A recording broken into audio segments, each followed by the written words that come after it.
YSR Congress party ప్రభుత్వం జగన్మోహన్ రెడ్డి గారి నాయకత్వంలో మద్యం అమ్మకాల్లో తప్పులు చేయలేదనే కదా.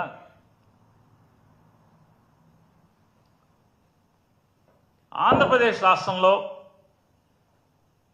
కూటమి ప్రభుత్వం వచ్చిన తర్వాత ఎన్నో ఏళ్లుగా ఎన్నో సంవత్సరాలుగా ఈ లిక్కర్ కంపెనీలకు ఉన్నటువంటి డిస్ట్రిబ్యూటర్లు మరీ ప్రత్యేకించి ఇవాళ 9 మాసాలుగా అత్యధిక అమ్మకాలు జరుపుతున్నటువంటి లిక్కర్ బ్రాండ్లన్నిటికీ కూడా డిస్ట్రిబ్యూటర్లు ఎందుకు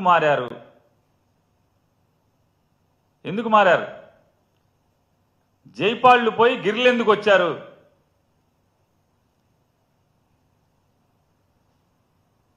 ఎలా వచ్చారు? ఎందుకు వచ్చారు? ఇక లోగుట్టు ఎర్రబుక్కు రచయితకి తెలుసన్న సామెతగా ఉంది. కేరళ మద్యం, బెంగళూరు మద్యం ఈ రెండు మాత్రమే ప్రస్తుతం ఈ ఆంధ్ర రాష్ట్రంలో అత్యధికంగా ఎందుకు అమ్ముడవుతున్నాయి?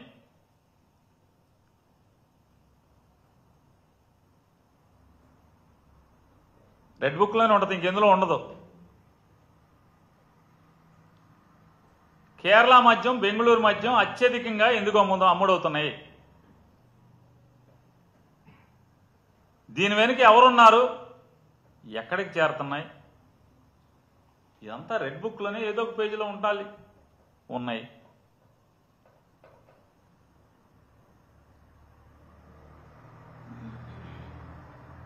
ఈ కషాయ కూటమి ప్రభుత్వం వచ్చి 10 నెలలైన ఈ స్థితిలో ఎండలు మండుతున్నాయి.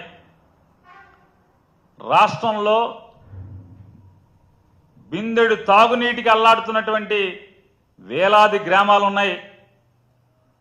కానీ ప్రతి ఊరిలో, ప్రతి పేటలో, ప్రతి సందులో, గొంతులో మద్యానికి మాత్రం కొదవలేని పరిస్థితి వాళ్ళ ఆంధ్రప్రదేశ్ రాష్ట్రంలో ఉంది. మంచినీళ్ళకి దిక్కులేదేమో కానీ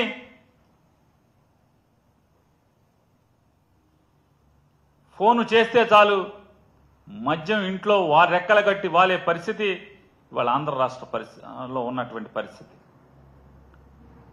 ఆంధ్రప్రదేశ్లోని చంద్రబాబు నాయుడు గారు, పవన్ కళ్యాణ్ గారు, పురంధేశ్వరి గారి సమిష్టి నాయకత్వంలో నడుస్తున్నటువంటి ఈ ప్రభుత్వంలో, ప్రస్తుత ప్రభుత్వంలో సూపర్ 6 పథకాలకు దిక్కులేదు కానీ క్యాష్ కొట్టు, బెల్ట్ పట్టు అనే పథకం ఫుల్లుగా నడుస్తున్న పరిస్థితి వాళ్ళు మన కళ్ళకి కనపడుతుంది. బెల్టుల ఆక్షన్, వేలంపాటలో పాట పాడుకో, ఎమ్మెల్యేకి డబ్బు కొట్టుకో, బెల్ట్ పట్టుకో. సూపర్ 6 పథకానికి మాత్రం దిక్కులేదు. మాకు ఓటు ఇవ్వండి.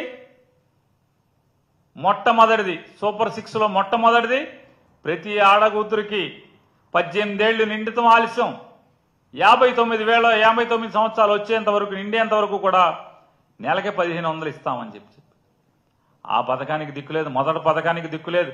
మొదటి సంతకానికి దిక్కులేదు. ఎన్ని సంతకాలు ఇట్టారు? మొదటి సంతకాలు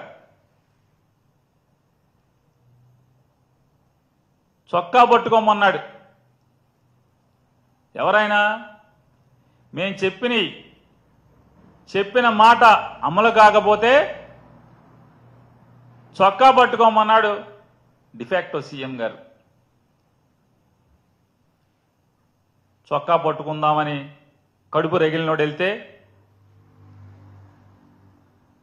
శుక్రవారం మధ్యాహ్నం నుంచి ఈ డిఫాక్టో సీఎం గారు ఆంధ్ర రాష్ట్రంలో ఉండడు. శుక్రవారం మధ్యాహ్నం నుంచే ఉండడు. మళ్ళీ సోమవారం పొద్దున వస్తాడు హైదరాబాద్ మకం. లేదా కొడుకు చెప్పాడు కదా తండ్రిని నిలదీద్దాం, తండ్రి చొక్కా పట్టుకుందాం అని వెళ్తే శనివారం మధ్యాహ్నం నుంచి తండ్రి ఉండడు. సోమవారం వస్తాడు మళ్ళీ. సరే ఇద్దరూ దొరకట్లేదు కదా. ఈ ప్రభుత్వాన్ని నడిపేది నేనే, నన్ను నమ్మండి, ఓటేయండి అని చెప్పి ఓటేయించుకుంటాకి ఒక ఆయన తిరిగాడు కదా. ఆయన కోసం పోనీ ఆయన చొక్కా అన్న పట్టుకుందాం అని చెప్పని ప్రజలు ఈ పథకాలు అందవాళ్ళు ఎవరన్నా అంటే ఈ మాటలు ఇచ్చిన వాళ్ళు ఈ మాటలు అమలు కాలేదు కదా, మొన్న పట్టుకోమన్నారు, చొక్కా పట్టుకోమన్నారు కదా, కాలర్ పట్టుకోమన్నారు కదా అని వెళ్తామంటే ఆయనేమో ఆయనేమో కాలర్ లేని చొక్కాలతో లాల్చీలు వేసుకు తిరుగుతాడు, పసుపు రంగు లాల్చీలు, కాషాయ రంగు లాల్చీలు. ఆయన ఎక్కడ ఉంటాడే అంటే ఆయన అసలు దొరకడు, ఎక్కడ ఉంటాడో తెలియదు. ఇక